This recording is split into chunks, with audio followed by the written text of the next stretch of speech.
Good morning. It's Fiona here from Core Confidence. And we're really excited this morning because we're going to be sharing a little bit about what we experienced when we saw Brene Brown live this week. And as you know, or anyone who's been part of Core Confidence community, Brene Brown is a great inspiration, mentor. We find her work really, part of, it's integral to how we see core confidence playing out. And, if you've read the book, you'll notice we've got a few quotes from Brene, but it was wonderful to be in an auditorium full of people learning firsthand from, who is truly a master, really. Hi, Kate, just talking about Brene and our experience this week. Yeah, good morning. How are you? I'm well. I know, I'm such a fangirl. Dare to Lead, an amazing book. I said to Fee early, what I love, as a bit of a data nerd myself, what I love is her humility. And then she has hypotheses about things and then goes away and does stacks of research. So basically looks at a whole bunch of human behavior and using the power, I guess, and the rigor of research and data and science is able to then come back with, I guess, concepts, IP that is just amazing. I mean, the work she was sharing, and she was there promoting, I guess, Dare to Lead and moving from her, a lot of her work around vulnerability and shame, and really now looking at how does that manifest in the workplace, which such important and amazing work, certainly here in Australia, but also globally as well. So some amazing things in there. We're still getting our head around. We have pages of notes. I've got to type those up today.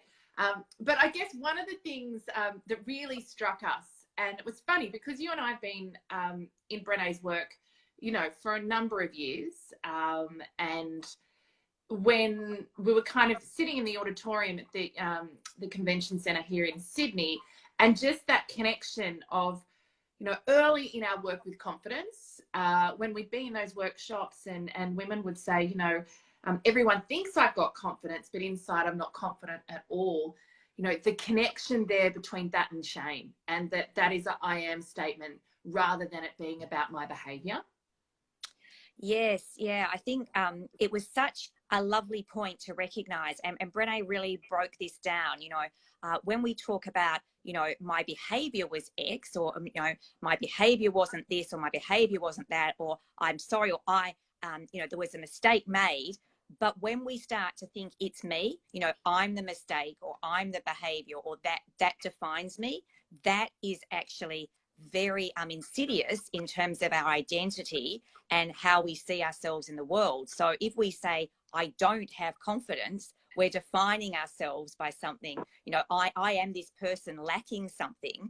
Whereas, as you and I know from our work and workshops, everyone has this resource, and through various, things that happen to us, strategies to give it away, we end up being disconnected from this resource. So I think we've got more to do in unpacking how these things work together, and I'm curious to dive into it a bit more and see where we come to on it. Yeah, and the distinction between, the attachment of I am versus in that scenario when I was presenting at that meeting, I didn't speak up enough. I didn't ask the questions I want. I didn't share my wisdom. I didn't hold boundary. That's a behaviour in a situation. All of those things you can change.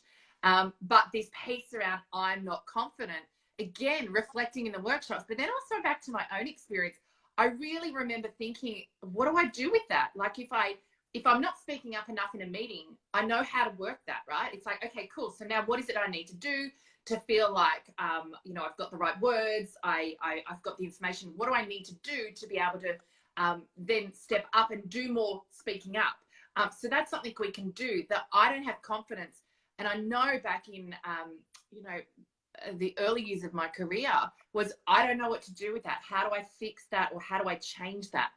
So I think the distinction is really beautiful when we start to think about this piece of, what we talk a lot about in core confidence, which is the how to, because it's, okay, how do you shift behaviors? What is it you need to start doing that will actually help you reconnect or strengthen your connection in with core confidence? So I think a really a beautiful distinction. The other one that I loved and actually talked a little bit about, yes, I was running a webinar on courageous conversations. And we were talking about just this distinction around emotion and how we've got very few words to describe our emotion. And that actually, when we start to look at the story that's driving that, we end up in a, we're actually able to unpack it. And the pathway, or I guess the tool, and that's Lila there, is it? Yes, Lila's in the background, and I'm sorry, something's happened. The door's closed, so she's running around. The story I'm telling myself. So, something happens, and, Brene uses this obviously in her personal life, but very much in her organizational life.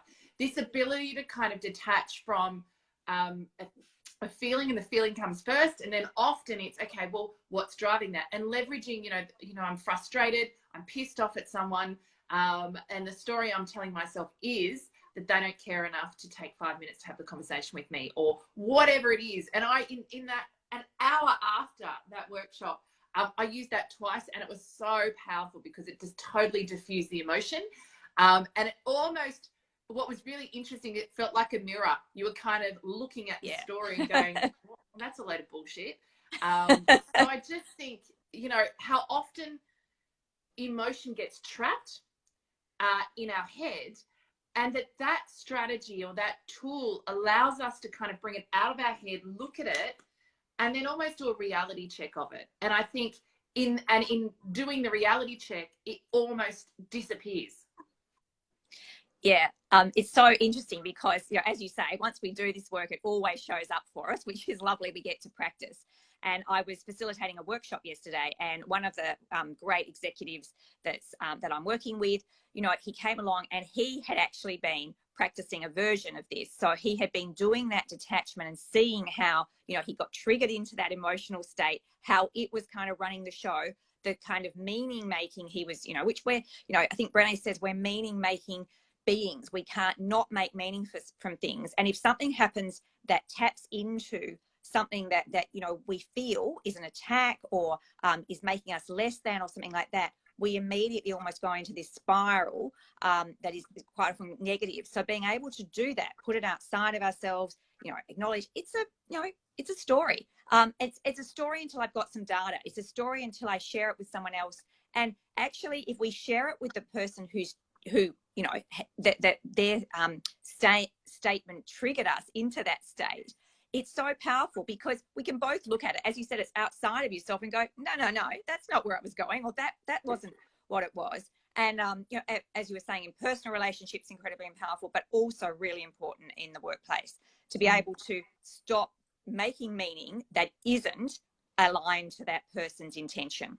Yeah, and it reminds me of kind of the iceberg, right? Corporates are full of iceberg, all the little visible icebergs at the top, and all this stuff underneath.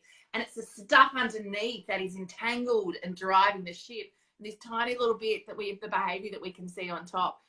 It's like these two versions of a soap opera, right? Which is like what you see and what's really going on underneath the water. So many, look, phenomenal. I'm going to write up my notes today. Lots for us. I think we're both really excited to sit and have connections about a subject that we've been in for so long, and to be inspired into different level of thinking on this was just amazing. And she is just just an amazing master who is really got on a mission to change how humans relate to each other and provide the tools for us to do that. So a phenomenal session and a big week, I know, for both of us. So we might leave it there. You're off to Canberra for a couple of days? Yes, I'm going to do a Canberra visit, meet up with some colleagues, but also have some fun. My parents are here. Great conversation. If you haven't got a copy of the book, you can get online and do that. You can also download a chapter. And any questions, please pop them in the comments below. We'd love to hear from you. Cool. All right, guys, have a great weekend and see you next week.